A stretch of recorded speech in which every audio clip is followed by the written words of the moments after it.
Hello, YouTube. I've got a fun little story to tell you. So, sometime in mid-November, I was up in D.C. working in a man lift, and I had my phone with me.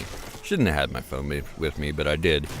And, it got dropped down into the man lift itself, and the floor of the man lift is like a crisscross grate kind of thing. And, it was face down, and apparently I stomped on it, like, kind of a lot. And the whole screen is covered in like a spider web of cracks, and there's this little half dime sized piece that's blank in the bottom right corner, and there's two little vertical lines running up from that are pure white, sometimes purple and sometimes green, but mostly pure white. So I don't have a lot of money. I don't have a lot of money to fix phones, and I've had a really bad phone habit to begin with, and this is like my third or fourth $1,000 phone in 3 years. So I'm trying to be better, trying not to spend money. So I said, okay, forget it. I'm just gonna deal with it. I'm just gonna work with it the way that it is. It's hard to read text sometimes because the spider webs get in the way, and then it sucks to watch movies because you got that one bit that's just completely lit up no matter what you do. But I was just dealing with it. I dealt with it. So, I was fine with it until about a month later when my 1-year-old daughter got a hold of it and chewed on it. And, you know, kids do that. It's not usually a big deal, except for the fact that in this case, the chewing kind of got drool down in the cracks of the screen. So the drool worked its way into the system and completely effed the digitizer. It was just killed the touchscreen. So I could no longer touchy. It's not good for a touchscreen device. The only input is touch and buttons, but we don't need to talk about that. So I still don't have money for a replacement screen. So what I did was I attached a mouse to it, and I walked around with a mouse in my pocket for like 3 or 4 days. And it's not that I got it fixed in 3 or 4 days. That's when the next problem presented itself. I was driving home from a friend's house, and the phone started auto-opening Google Assistant, over and over and over again. And the problem is that overrides everything else. Like, it completely, everything except the camera. If the camera's open, it won't come up. But if the Google Assistant opens, you're not doing anything else. It took me like an hour and a half of furious clicking to get the assistant turned off, because it's just it's extremely frustrating.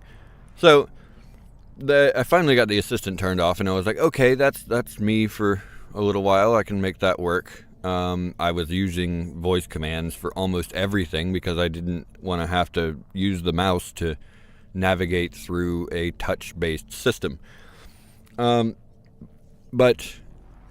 that's when the next problem came up. The drool worked its way further into the system. The assistant problem really should have been a red flag for me, but it wasn't. I was being stubborn, and so the drool worked its way into the system further and killed the actual screen. And I am an amazingly stubborn man. I am extremely hard-headed. I did not give up.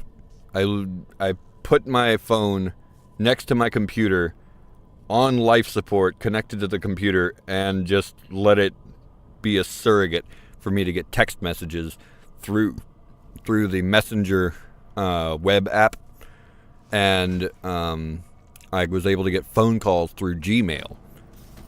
Because I'm on Google Fi, I could get all of my phone calls routed through the dialer on Gmail, which is pretty cool. So I did that, and until my genius ass decided to restart the phone, which normally wouldn't be a problem, except that you have to enter the code to get into your phone the first time after a restart. It won't accept fingerprints for an unlock. And the Messenger web app requires that you have your phone unlocked at least once while on the same network. And it remain on the same network after that unlock in order to operate. And since I get most of my work through text messages, that's a really big deal. So I started actually working on trying to solve the problem, which involved like getting the drool out, I thought, I guess. So I tried putting it in rice. But by this point, I'm incredibly impatient. I really, really need to get into my phone. So that only lasted about 3 hours and did absolutely nothing. As I was taking it out of the bag, I was describing a situation to my wife, and she said, you should try a blow dryer. So I did, and it didn't work. And being the man that I am that grew up watching Home Improvement, I said, more power! And I went and got my heat gun and turned it all the way up because, as before described, I am really impatient by this point. And I mean, I think it can go. It went about as well as most of you might think it did. I now have a wonderful bronze spot where I almost burned my way through the LCD. Actually, I'm pretty sure I really just burned my way through the polarizer filter. But it's fine. The screen still works. But it's developed a new thing where there's like a paintbrush effect coming up from the right side of the screen, and it's just a pure white sweeping of lines. It looks like somebody hit it with a paintbrush, and ran out of paint really quickly. What's the next part of this? So at about this time, my wife also remembered that we have this iPhone lying around, and I'm thinking, okay, cool. That we can do that now because Google Fi now allows for all sorts of phones that used to not be on their list. They used to have a very small, very select list of phones that you were allowed to use because of network restrictions and all kinds of things. They're a very unique system. So, that, alright, double clutch on me.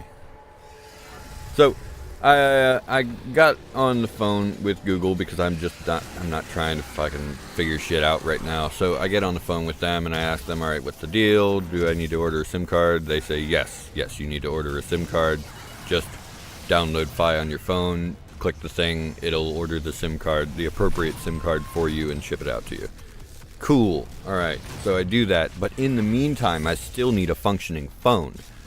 So, with the other phone unlocked, I was able to get into the system and route all of my text messages and my phone calls through Hangouts into the computer and this new phone that I'm using.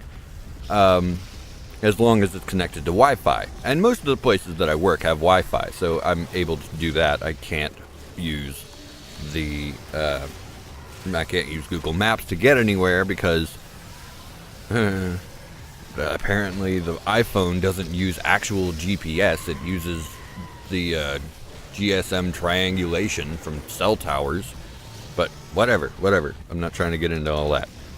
So the last part of this puzzle is that the SIM card, which is now finally in my phone, I ordered it 4 days before Christmas, and it didn't ship until 2 days after Christmas, and didn't arrive until New Year's Eve. We're talking that's a week and a half. It was 5-6 days before it shipped. That's ridiculous. But, I mean, I understand there's a lot of circumstances surrounding that, and it's a lot of Christmas going on.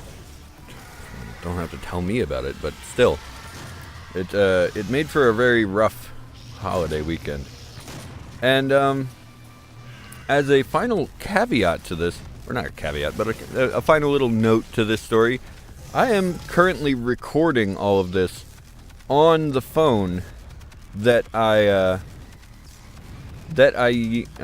been describing to you guys. It's a Pixel 2 XL, it's my favorite phone, and it is just barely hanging on, using a mouse to press buttons on it. And also because it's literally the only thing that I can use to record right now, because it's silent. It's a USB-C out, and somehow can power my Focusrite Scarlett 2i2. Yeah, so that's the story. Thanks for listening. And I know I suck at video games. You don't need to tell me. Alright, thanks. Bye.